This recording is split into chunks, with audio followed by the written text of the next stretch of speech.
যারা সুদ খায়, যারা সুদ ঘুষে জড়িত আছে, তাদের এমন আযাব হবে কিয়ামতের দিন।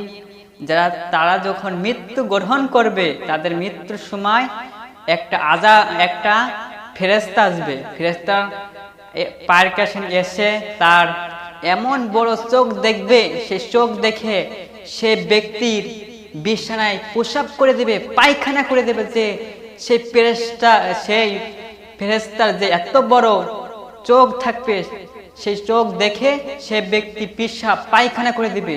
যখন ফেরেশতা পায়ের কাছে আসবে, এসে দেখার সঙ্গে সঙ্গে তার জবানটা বন্ধ হয়ে যাবে। তখন জবান বন্ধ হয়ে গেলে ওই ব্যক্তির চোখ দিয়ে শুধু পানি পড়বে আর শুধু পানি বের হবে, আর জবান দিয়ে কোনো কথা বলতে পারবে না। তখন ইশারা দেবে, ইশারা দিলেও হাত পারবে না, শুধু চোখটা খোলা থাকবে।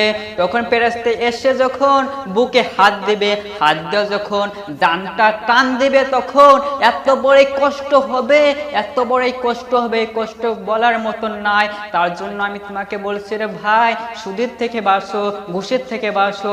ওই কিয়ামতের দিন সুদখোর ঘুষখোর এত বড় আযাব হবে রে ভাই, এত বড় আযাব হবে।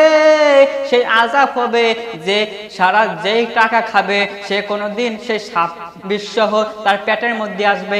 একটা সাপ এত বড়ই হবে, শুধু পেটের মধ্যে আযাব কামড়াবে। সেই পেট নিয়ে এই কিয়ামতের দিন শুধু দৌড়াইতে থাকবে।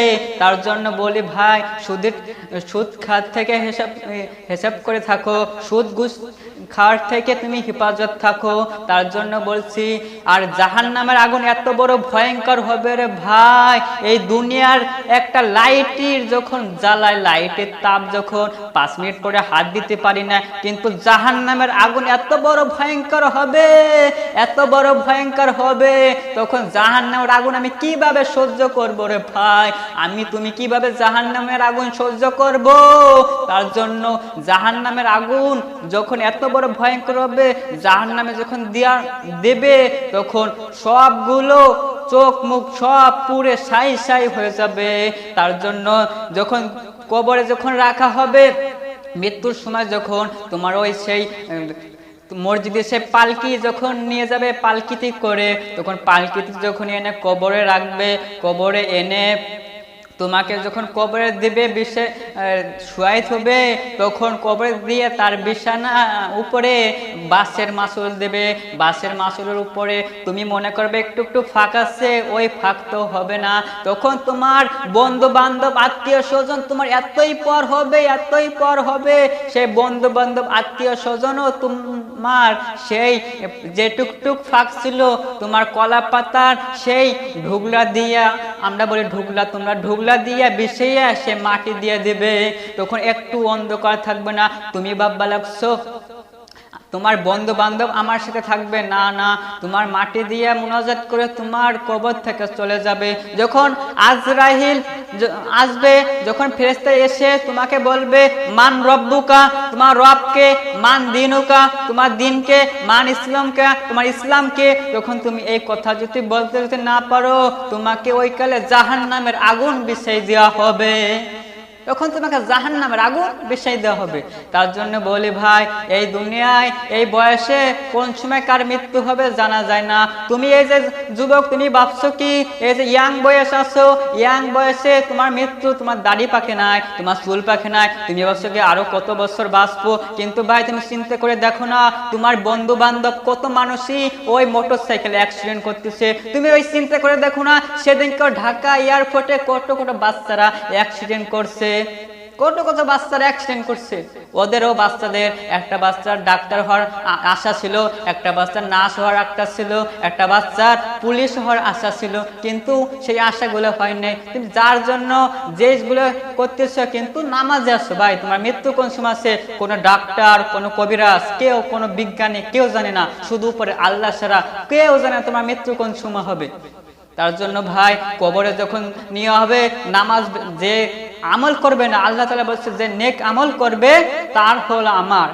আমি টাকা পয়সা, ঘর বাড়ি দাও, 1 তলা 2 তলা 3 তলা দাও, টাকা আছে তোমার ব্যাংক ভরা, কিন্তু এইগুলো কবরে নেওয়া হবে না, এইগুলো কোনো কিছু হবে না। তোমার শুধু ওই কবরে নেক আমল, নেক আমল, যার নেক আমল আছে তার আছে, আল্লাহ তাআলা তাকে হিসাব করে তাকে জান্নাতে দিবে। আমি এখন জান্নাত আর জাহান্নাম কি এই দুইটা বলে আমি শেষ করব।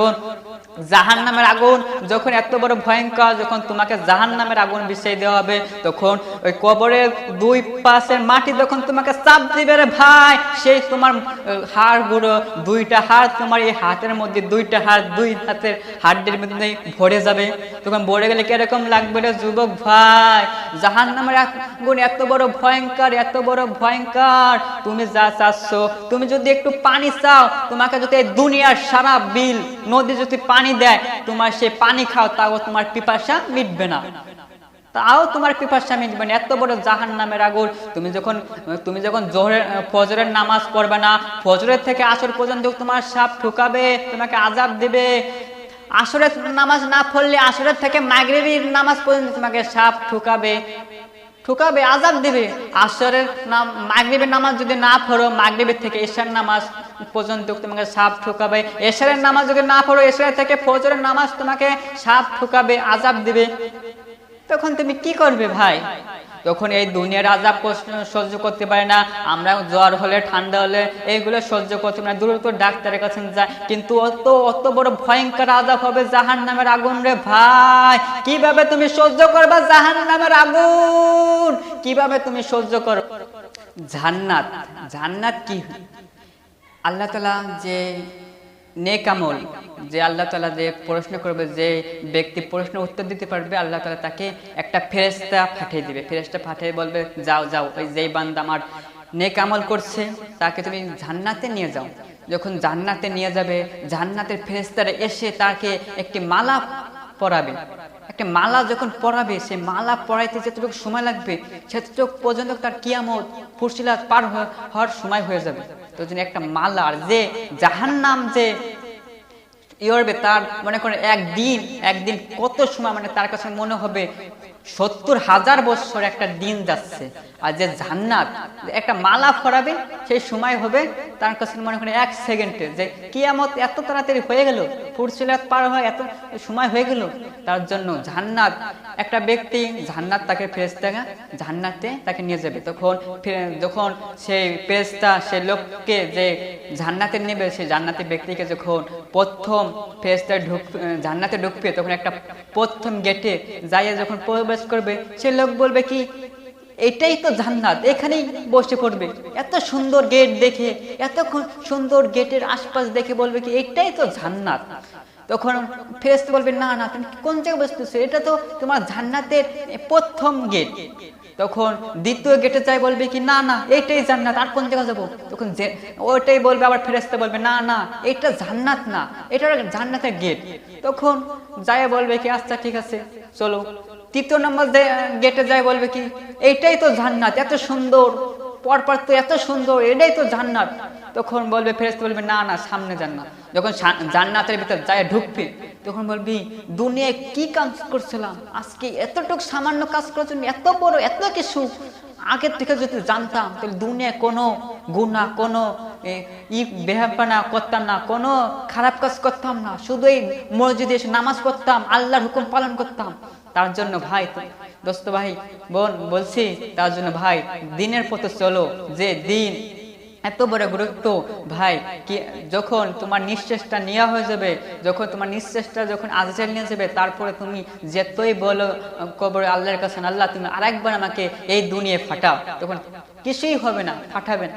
যখন কত নবী সাহাবীরা বলছিল, কিন্তু ফাটাইনি, তখন ফাটাবে না। তখন এই দিনই তুমি যতই আমল করো, তারপরে কোনো আমল কবুল হবে না।